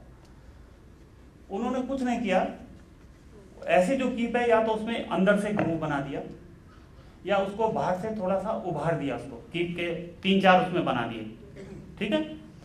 अब आप वही बोतल के ऊपर रखिए, वैसे ही रखना है, परंतु उसमें एक एयर गैप क्रिएट हो गया, ठीक है। अब आप बोतल से एक बड़े कंटेनर से पानी गिरेंगे तो एक बूंद भी पानी बाहर, आपका लिक्विड जो है बाहर नहीं आने वाला, गिरेगा ही नहीं बाहर को, क्योंकि वो एयर गैप क्रिएट हो गया है, ठीक है। वो कभी 84-85 में हम लोगों ने अपनी टेक्नोलॉजी में, बजाज फाउंडेशन करके है वर्धा में, उन लोगों का डेवलप्ड है, हम लोगों को कुछ नहीं किया। करीब 5-6 साल पहले मैं जहाँ पे उत्तम नगर में रहता हूँ दिल्ली में, वहाँ पे मार्केट में वो कीप मिल रही थी, तो मैं बड़ा खुश हुआ जी, वो कहाँ 84-85 में हमारी टेक्नोलॉजी गाइड में छपी थी और आज ये मार्केट में उपलब्ध है। चीज़ों को कमर्शलाइज होने में समय लगता है, लोगों को किसी ने तो, किसी बिजनेसमैन ने तो लिया था रिस्क कि भाई ये नया टेक्नोलॉजी करेंगे, पता नहीं किसने किया, पर वो मार्केट में उपलब्ध थी। तो टेक्नोलॉजी के जो मार्केटिंग के जो है वो थोड़ा सा वेट करना पड़ा, बड़ा संयम बरतना पड़ता है। बनाने वाला भी ये सोचता है कि क्या ये चीज़ मेरी मार्केट में बिकेगी, क्या लोग इसको खरीदेंगे। जब उसको कुछ पोटेंशियल दिखता है तो तभी वो आता है। ये कहना कि जी इसका तो बड़ा लीन पीरियड है, 25 साल लगेंगे, 30 साल लगेंगे एक्सेप्टेबिलिटी के। एक उसमें टेक्नोलॉजी थी, आज आप हर एक स्थान पर देख लीजिए, गांव में देख लीजिए, शहर में देख लीजिए, और आंख बंद करके सोचे तो 25 साल पहले वो चीज़ नहीं थी मार्केट में। 25 साल पहले रिमोट आपको कहीं चीज़ दिखेगी, वो डिसेबल्ड लोगों के लिए नहीं होती, बड़ा सा स्टैंड था जो ऐसे चलते हैं, वॉकर। आज सब लोग जानते हैं, छोटा बच्चा भी जानता है, गांव वाला भी जानता है। आंख बंद करके तो सोचिए 90 से पहले कौन जानता था इसको? कोई भी नहीं जानता था। हो सकता है बड़े बड़े लोग, अमीर लोग जो अफोर्ड कर सकते हो, विदेशों में देखा हो तो शायद वही लोग जानते होंगे, वो भी उस टेक्नोलॉजी गाइड में, मेरे को नहीं पता। उससे आगे आके ये पूरी मार्केट में फैल गई, बड़े बड़े बिजनेस मैन उसमें हैं। But we are very happy कि उसमें से कुछ टेक्नोलॉजी हमारी किताब में भी कुछ तो कंट्रीब्यूशन किया होगा, 1 करोड़वां हिस्सा ही क्यों ना किया हो, पर कुछ ना कुछ तो कंट्रीब्यूशन जरूर उसका रहा होगा। आज मार्केट में देखो वॉकर है कैसा, वॉकर सबसे पहले जरूर है। तो इसमें थोड़ा मार्केटिंग में समय लगता है, और मार्केटिंग में कपाट नहीं है, मार्केट को प्रमोट करने के लिए। कोई कहे जी ये बड़ी अच्छी चीज़ है, कपाट प्रोजेक्ट देने को तैयार है, आओ जी। इनोवेटर्स को बड़े अच्छे अच्छे प्रोजेक्ट दिए। जो आगे नेक्स्ट करो जाओ। दीनबंधु बायोगैस का मैंने बता दिया। ऑर्गेनिक फार्मिंग में शुरू में बड़ा अच्छा हम लोग काम किए थे, बड़े अच्छे थे उस समय लोग थे, भोपाल में, होशंगाबाद में, वारधा में, ये बता के। और it is a very well tested technology. हम और आप जितने इसके अंदर हैं और जितने इसके बाहर हैं, इस हॉल के बाहर हैं, हर एक व्यक्ति परेशान है कि कहीं से मेरे को ऑर्गेनिक फूड खाने को मिल जाए। कौन खाना चाहता है केमिकल फूड? कौन खाना चाहता है? कोई भी नहीं खाना चाहता। और सब लोग ये भी जानते हैं कि ऑर्गेनिक फूड सबसे अच्छा होता है, पर इसको कोई आज से 50 साल पहले पूछे कि इसमें केमिकल वाला है, बोले नहीं ये तो केमिकल वाला नहीं है, सारा ऑर्गेनिक है। कोई जानता नहीं ना ऑर्गेनिक फूड क्या होता है, इनऑर्गेनिक। अब सब जानते हैं केमिकल फूड है, ऑर्गेनिक फूड की तलाश करते हैं। तो ऑर्गेनिक फार्मिंग में सबसे बड़ा फायदा ये है, आपकी मिट्टी की उपजाऊ शक्ति बनी रहेगी, बढ़ी रहेगी, और आपको अच्छा खाने को मिलेगा, फल सब्जी जो कुछ है अच्छा खाने को मिलेगा। तो इसको भी प्रमोट करने के लिए कपाट कहीं पीछे नहीं रहा, पर संस्था वाला जरूर इसके आगे आने परंतु आज का ट्रेंड जो चला हुआ है, खाद गिरो, यदि ज़्यादा उपज हो जाएगी, ज़्यादा खाओ, इंजेक्शन लगाओ, क्या क्या चीज़ें आजकल इंजेक्शन लगा लगा के हो रही हैं, तोरी, घिया, कद्दू जो भी है, रात को लगाओ सुबह इतना बड़ा बड़ा हो जाता है। तो जैसा सोच है वैसा फिर इंजेक्शन लगाओ, फिर वैसे ही मन तन वैसे ही होने वाला है, वैसे ही बीमार पड़ने वाले हैं। यंग प्रोफेशनल एक हमारी स्कीम थी, इस समय बंद हो गई है, करीब 2010 में बंद हो गई थी, 1988 में चली थी। इसमें हम लोग बड़े बड़े इंस्टीट्यूट से, मैनेजमेंट इंस्टीट्यूट से बच्चों को लेके आते थे। 2-2.5 साल 3 साल हम लोग यहाँ पर रहते थे, एनजीओ सेक्टर को देते थे, गवर्नमेंट डिपार्टमेंट को देते थे, स्टेट गवर्नमेंट डिपार्टमेंट को देते थे। और आज कहते हुए मेरे को बड़ा हर्ष होता है कि ये बच्चे बहुत अच्छे अच्छे इंस्टीट्यूट्स में, कंपनीज में हैं। और कहीं हम लोगों को एक कंपाइलेशन की जरूरत है कि हमारे यंग प्रोफेशनल मिनिस्टर्स भी बन सकते हैं। हमारे यंग प्रोफेशनल मिनिस्टर्स भी हैं और मिनिस्टर रह भी चुके हैं। गवर्नमेंट ऑफ मणिपुर का तो मेरे को पता है, मध्य प्रदेश से हों तो एक डॉक्टर सुनीलम करके 2 बार MLA रह चुके हैं, वो भी कपाट की प्रोडक्ट है।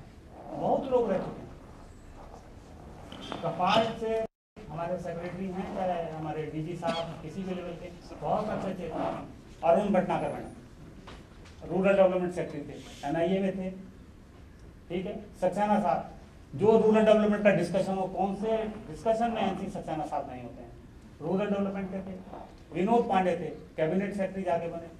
ऐसे ऐसे लोग, मतलब जो ऐसा अदरवाइज नहीं तो सोचते हैं कपाट ये तो सेंटिंग पोस्टिंग, ऐसा नहीं है। यहाँ से बहुत ऊपर लोग उठ के गए हैं, अच्छी अच्छी पोजीशंस पर गए हैं। यहाँ का तजुर्बा लोग सुनते हैं, जब DG से रंगन दत्ता था, यहाँ का तजुर्बा जब सुनते हैं लोग मंत्र मुग्ध होकर सुनते हैं, ये बोल क्या रहे हैं, ये कैसे बोल लेते हैं, मन से बोलते हैं कि कैसे बोलते हैं। बड़े अच्छे अच्छे लोग यहाँ से निकले हैं। हमारा फ्यूल एफिशिएंट क्रेमेटोरियम अभी मैं बताना चाहता हूँ कि अभी हमारे 5 तारीख को एक सेक्रेटरी रूरल डेवलपमेंट ने मीटिंग ली थी, और उसमें अगर मैडम मैं गलत ना कहूँ तो 10 मिनट तो फ्यूल एफिशिएंट क्रेमेटोरियम पे चर्चा हुई थी। सेक्रेटरी गवर्नमेंट ऑफ इंडिया इसी पे ही फिदा थे कि फ्यूल एफिशिएंट क्रेमेटोरियम बहुत बढ़िया टेक्नोलॉजी है, फिदा थे बिल्कुल।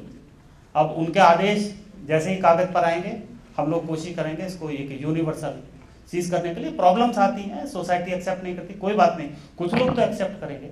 हमारी बायोमास तो बच रहा है, हमारी लकड़ी तो बच रही है, कुछ तो बच रहा है। इनोवेटिव रूरल हाउसिंग में कपाट का कंट्रीब्यूशन, जो भी हमारी जो टेक्नोलॉजीज डेवलप हुई वो हम लोग मिनिस्ट्री को दिए, और रूरल हाउसिंग प्रोग्राम में इसको इनोवेशंस जो भी हैं उनका समावेश होके ही इंदिरा आवास योजना में घर बन रहे हैं। ये हमारा एक, हमको सिर्फ 25 प्रोजेक्ट के लिए पैसा मिला था, हम लोगों ने बड़ा सक्सेसफुली इम्प्लीमेंट किया। जो पैसे बचे वापस कर दिए मंत्रालय को।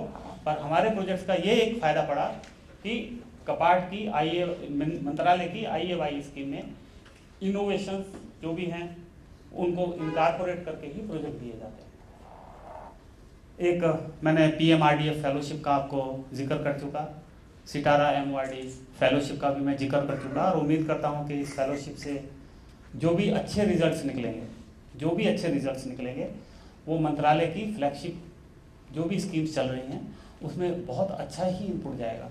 बहुत पढ़े लिखे, बहुत इनोवेटिव स्टूडेंट्स हैं IIT बॉम्बे के, बाकी के भी हैं, पर उनसे के साथ हमारा कोऑपरेशन है।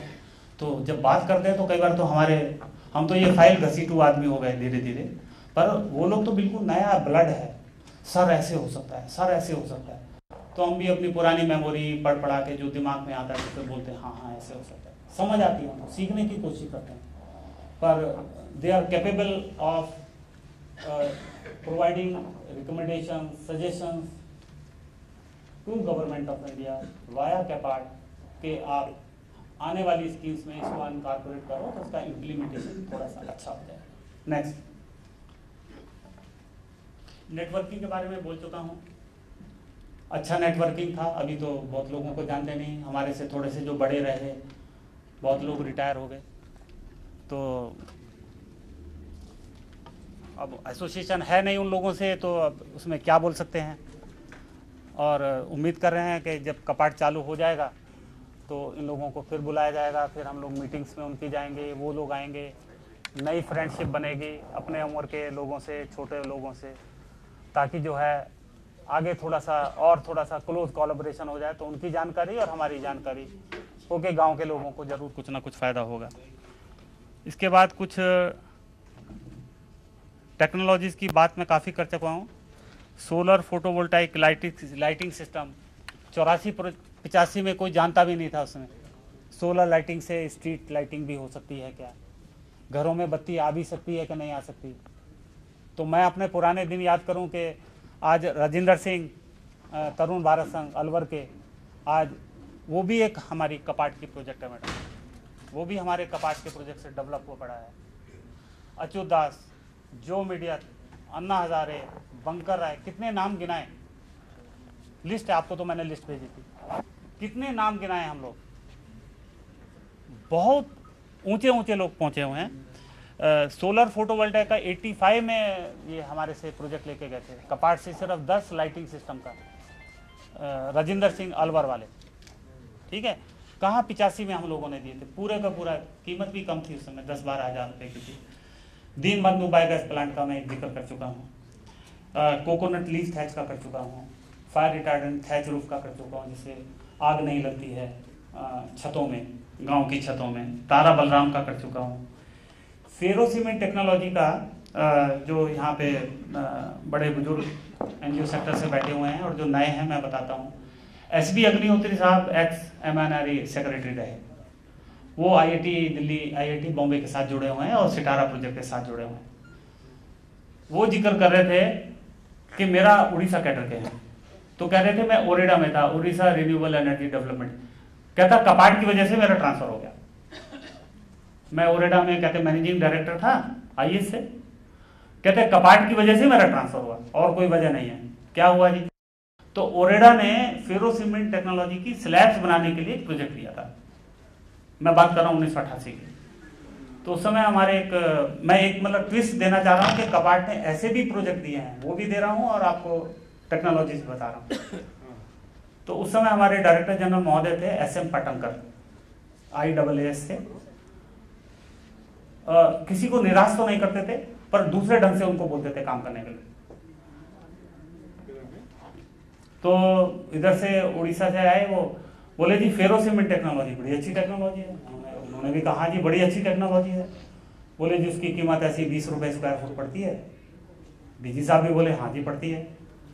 बोले जी इसका प्रोजेक्ट चाहिए। तो डीजी साहब ने हमारे बोला ठीक है, तुम कितने स्क्वायर फुट बेचो, आप बेचने का मेरे को प्रूफ दे दो, 2 रुपया पर स्क्वायर फुट मेरे से लेते जाओ। तुम 2 करोड़ स्क्वायर फुट बेचो, 1 करोड़ बेचो, 2 करोड़ बेचो, 5 करोड़, उसके हिसाब से 2 रुपये स्क्वायर फुट आप मेरे से पैसा लेते रहे, सब्सिडी। इसको उन्होंने बोला इंसेंटिव स्कीम। ओके, एक ये प्रोजेक्ट दिया। इस प्रोजेक्ट में वो हमारे अग्निहोत्री साहब बता रहे थे, साहब मैं देख रहा था ओरेडा उस समय, प्रोजेक्ट इतना डेवलप हुआ, वहां पे कंस्ट्रक्शन लॉबी ने मेरा ट्रांसफर करा दिया। बोले इसको हटाओ, नहीं तो इसको सब फेरो सीमेंट टेक्नोलॉजी का छते मते सब ये गवर्नमेंट ऑफ उड़ीसा में सब बदलवा देंगे। तो ही वाज सेइंग कि इसकी वजह से मेरा कपाट की प्रोजेक्ट की वजह से ट्रांसफर हुआ। हम लोग बड़े खुश हैं कि उनका ट्रांसफर हुआ। वो इस वजह से कि हमारी टेक्नोलॉजी इतनी परकोलेट हो गई थी, इतनी परकोलेट हो गई थी कि आपकी जो इंडस्ट्रियल लॉबी है कम से कम वो तो कांपना शुरू हुआ। और कोई आया नहीं लिया एक अलग इशू है, परंतु हमारी टेक्नोलॉजी काफी फैल चुकी थी और अच्छा काम उसने किया। हम भी ये चाहते हैं कि गांव की चीज गांव में रहे, गांव में टेक्नोलॉजी पहुंचे, गांव के लोगों को ऐसा ना सोचे कि निचले स्तर के लोग हैं, इनको तो टेक्नोलॉजी देना ही नहीं चाहिए, अच्छी टेक्नोलॉजी। तो वो ये एक रीजन बता रहे थे। एक आप लोगों ने नाम सुना होगा NS रामास्वामी, आज जिंदा नहीं है, IIM बेंगलुरु के डायरेक्टर थे। वो पटंकर साहब के पास आए, कह जी मेरे पास I have so many bullock cart designs. तो मैंने बोला बहुत अच्छी बात है। बोले एक बुलक कार्ट की कॉस्ट बता दो। बोले जी 8,000। बोले 10% मैं दूंगा, उसमें कोई तनख्वाह नहीं दूंगा, उसमें कोई एडवर्टाइजमेंट के लिए पैसा नहीं दूंगा, कुछ आप जितनी मर्जी बुलक कार्ट बेच दो गांव के अंदर, MCD को बेच, उनका वो जो म्यूनिसिपल कार्ड उसको भी बेच दो तो मेरे को मान्य है। वो अपना बेचते गए, 100 हुआ, कपाट से सब्सिडी के रूप में 800 रुपया पर बुलक कार्ट वो हमसे पैसा लिए। तो इंसेंटिव स्कीम इस तरीके से किया उन्होंने कि लोगों में जागृति भी आई और एक इस तरह से परकोलेट हुई। और जिस समय जब 10% पे वो काम करता है संस्था वाला या कोई इंस्टीट्यूट काम करता है, तो फिर उसको ज्यादा एफर्ट करना पड़ता है, क्योंकि उसको भी कुछ रिजल्ट दिखाना होता है। तो उस ढंग से भी हम कपाट में प्रोजेक्ट दिए हैं। इसमें काफी कुछ नेटअप कंपोस्ट की मैं बात कर चुका, फुल एफिशिएंट टोमेटो की बात कर चुका, रेन वाटर हार्वेस्टिंग पे भी कपाट में बहुत प्रोजेक्ट ऐसे ऐसे इलाके के जहाँ पर पानी की सोच भी नहीं सकते। और सबसे ज्यादा समस्या तो जहाँ पर ज्यादा बारिश होती है, सबसे ज्यादा समस्या वहां पर भी बहुत होती है। पानी सारा का सारा ऊपर से नीचे बह जाता है, पकड़े कैसे उसको, पानी को स्टोर कैसे करें। तो ऐसा नहीं है कि जहाँ पे पानी ज्यादा बरसता है वहां पे पानी की समस्या नहीं है, वहां पर भी समस्या है, इसको स्टोर कैसे करें। तो ये टैंक बना दिया। अब रेन वाटर हार्वेस्टिंग सिर्फ यही नहीं, टैंक बना के वही स्ट्रक्चर है। पॉन्ड्स का है, कैचमेंट एरिया करें, पानी को कैसे स्टोर करें, कैसे उसके वाटर राशनिंग करें, सब जो है संस्था के ऊपर। इसके बाद नेक्स्ट करिए जरा। ये हमारे टारगेट कैपेसिटी बिल्डिंग के हैं। जो भी टारगेट है, SC का हो, ST का हो, वीमेन का हो, जनरल का हो, सब उसमें है। सोशली रेलिवेंट इशू जो कल पांडे साहब बता रहे थे कि नशा मुक्ति का ये करना है, वैसे करना है, जो हमारे OB प्रोग्राम में है। मैं एक OB प्रोग्राम की बड़ी खास बात बता देता हूँ। जैसे पांडे जी भी बता रहे थे, पैसा कम है, वो 27,500 रुपया था उसमें 1986 में। इसका इम्पैक्ट बहुत बढ़िया था। शुरू में अगर आप आज से 30 साल पहले की बात करो तो लोगों को पता ही नहीं था क्या कार्यक्रम है, हमको जाना कहाँ है ये भी नहीं मालूम था, उनको ये भी नहीं मालूम था। तो उसमें ये होता था कि OB प्रोग्राम में छोटा प्रोजेक्ट देते थे और वहां से सब्जेक्ट स्पेशलाइज लोगों को हम लोग बुलाते थे और फिर जो अपने इनपुट देते थे उसके हिसाब से फिर जो है प्रोजेक्ट उन लाइन डिपार्टमेंट्स में प्रोजेक्ट जाते थे। तो इसकी बस्टिंग जिस ढंग से होती थी वो मैं बताने की कोशिश करूँ कि हमारे छोटे से प्रोजेक्ट से कितने कितने स्टेट गवर्नमेंट का पैसा जो है निकल आता था प्रोग्राम्स के बारे में। बैंक वाला आया, बैंक वाला स्कीम बता गया, पोस्ट ऑफिस वाला आया, पोस्ट ऑफिस वाला आया, पुलिस वाला आया, वो भी बता गया। तो इनको सब कोऑर्डिनेशन कोऑपरेशन करके ये ऐसे प्रोग्राम प्रोजेक्ट डेवलपमेंट भी, इसमें हम लोग लीडरशिप डेवलपमेंट की बात कर रहे हैं। रेलिवेंट टेक्नोलॉजी, जहाँ जहाँ टेक्नोलॉजीज की बात होती है, भाई तुम्हारे क्षेत्र के लिए ये तकनीकियाँ हैं। नेक्स्ट करो भैया। ग्रुप ट्यूबवेल्स के ऊपर काम किया। एक ट्यूबवेल लगा लिया, 10-12 लोगों के से मैनेजमेंट का काम उनको दे दिया। ग्रुप हैंडपम्प्स का है, हैंडपम्प लगाया, पूरे क्लस्टर का जितने भी 50-60 घर हैं उनको दे दिया, अपना मेंटेनेंस वगैरह आप करिए। ग्रुप बॉन्ड्स की बात है, कॉमन फैसिलिटी सेंटर के ऊपर कपाट में बहुत प्रोजेक्ट दिए हैं। नेक्स्ट करिए। ये मैंने कोशिश की है कि हम लोग इन डिपार्टमेंट के साथ, अब जो मैं ये कह रहा हूँ, एक मैं मॉडल बताना चाह रहा था, वो साथी से बात हुई थी। मैं मॉडल अहमदाबाद में था मैं, और स्कूलों में ये मॉडल ऑलरेडी है। जहाँ जहाँ पर है मेरे को बड़ी खुशी है, और जहाँ जहाँ नहीं है, थोड़े पैसे की चीज़ है, उसको करने की कोशिश करिए। गुजरात में जो मॉडल है कुछ नहीं है, 2x2x2 का एक 3 गड्ढे बनवा लेते हैं वो स्कूल के अंदर, विलेज स्कूल में, और हर एक बच्चे को ये बोलते हैं कि आपको एक कागज का टुकड़ा इसमें डालना है। इतना बड़ा कागज डालो चाहे इतना सा छोटा सा टुकड़ा डालो, पर रोज एक टुकड़ा जरूर डालना है। एक छोटा पत्थर डालना है, बड़ा पत्थर डालना है, वो बच्चे के ऊपर है। एक पत्थर जरूर डालना है दूसरे गड्ढे में, और तीसरे गड्ढे में या प्लास्टिक का टुकड़ा गिर दो या कांच का टुकड़ा गिर दो, वो जरूर डालना है। सब बच्चों को एक ये असाइनमेंट है कि डालना जरूर है। तो कागज के टुकड़े से लुगदी बना के वो जो टोकरी वोकरी वगैरह बनाते उधर चला गया। छोटे छोटे पत्थर आ गए, वो बिक गए। कांच, प्लास्टिक, वो बिक गया। क्या गांव के क्षेत्र में इसको स्वच्छ भारत के रूप में नहीं लिया जा सकता? क्या इसमें पैसा क्या लग रहा है? कुछ भी नहीं लग रहा। आज भी हम लोग किसी आश्रम में जाते, कहीं जाते, स्कूलों में जाते, पीटी टीचर क्या कहता है, इन 10 बच्चों को सजाए, चलो ग्राउंड साफ करो। क्या वो स्वच्छ अभियान नहीं होता था? अनोइंगली होता था। तो मैं इस मॉडल की जो बात कर रहा हूँ, और उसमें बच्चे को प्रेसिडेंट बनाते थे और प्रिंसिपल को एडवाइजर रखते थे कि ही कैन एडवाइज कि इस पैसे को कैसे इस्तेमाल करना है। लास्ट स्लाइड में दिखाना चाह रहा था कि जो मैंने चर्चाएं की हैं, क्या ये टेक्नोलॉजी, ये सोच में कोई भी टेक्नोलॉजी आए तो उसमें एक लाख बिल्कुल लास्ट कर जाए। नहीं, सेकेंड लास्ट, इससे पहले eco friendly, can generate income, can generate employment, enhance production, improve quality of the product, drudgery reducing, skill manpower में डेवलप करने की क्षमता हो, अप्रोप्रिएट मशीनरी भी डेवलप हो जाती है। आजकल प्रोजेक्ट दिए जाते हैं कि ये समस्या है, इसकी मशीन आप डेवलप करिए। ऐसे भी प्रोजेक्ट आजकल बिल्कुल पिन पॉइंटेड दिए जा रहे हैं।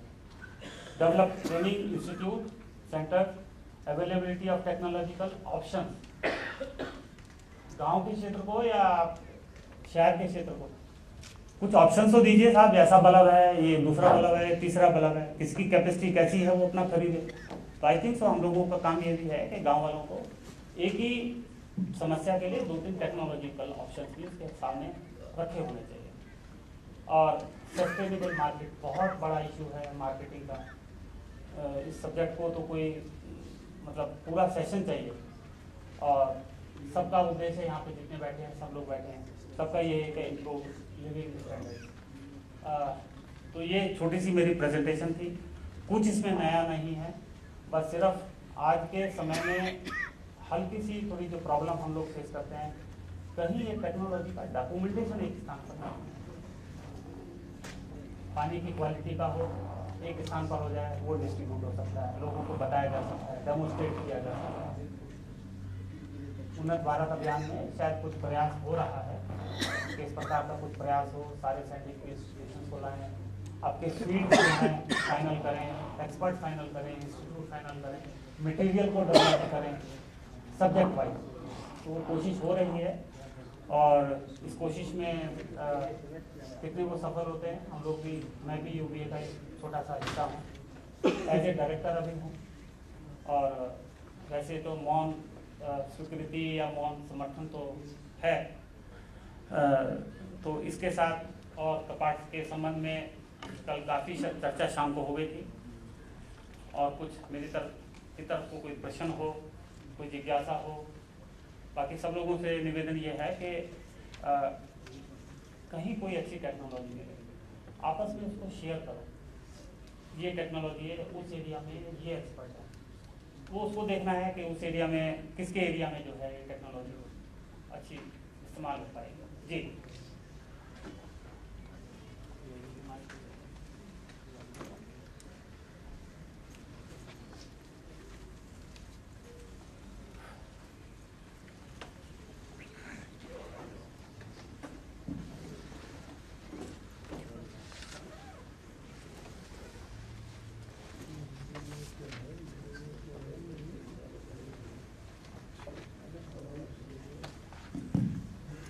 नमस्कार, मेरा नाम विश्वजीत सिंह है। मैं क्रिएट ऑर्गेनाइजेशन से हूँ। हम लोग ग्रामीण क्षेत्रों में कौशल विकास पे काम कर रहे हैं और उसके अलावा हम लोग एक विचार मंथन भी कर रहे हैं। आपने इतनी सारी बातें बताई, समृद्ध जो कपाट का इतिहास है और जो आगे का भविष्य की बात हो हम लोग कर रहे हैं। इसको शेयर करने की बात आपने लास्ट में कही, इसको शेयर करने का कॉमन और इजी प्लेटफॉर्म क्या हो सकता है? ये सोशल मीडिया, ये सब कुछ हो सकता है, लेकिन रूरल लेवल पे नहीं हो सकता। क्या हम लोग, जैसे नंदन निकलता है, मैं एक बड़ा सिंपल सा एग्जांपल लेता हूँ। नंदन उत्तर भारत में हिंदी में निकलता है और दक्षिण भारत में वो अलग अलग लैंग्वेजेस में निकलता है, लेकिन वो कॉमन है बच्चों के लिए। चंपक कॉमन है बच्चों के लिए।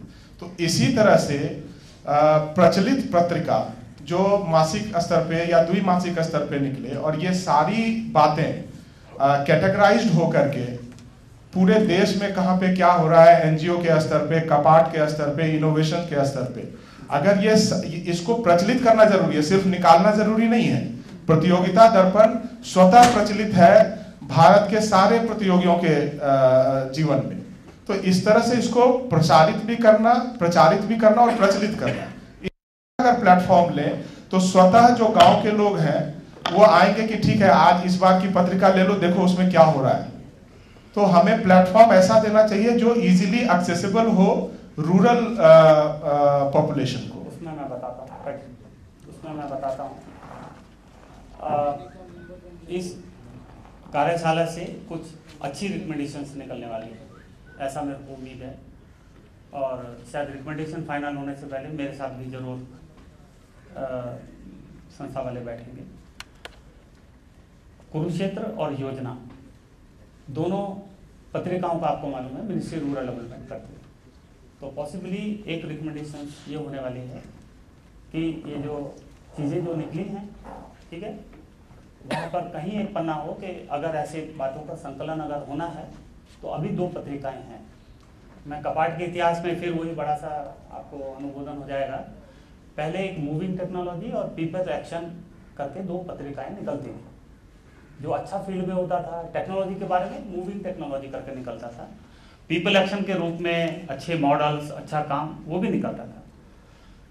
कपाट के थोड़ा दुर्भाग्य रहा कि हम लोग प्रकाशन पे जो है बहुत ध्यान नहीं दे पाए।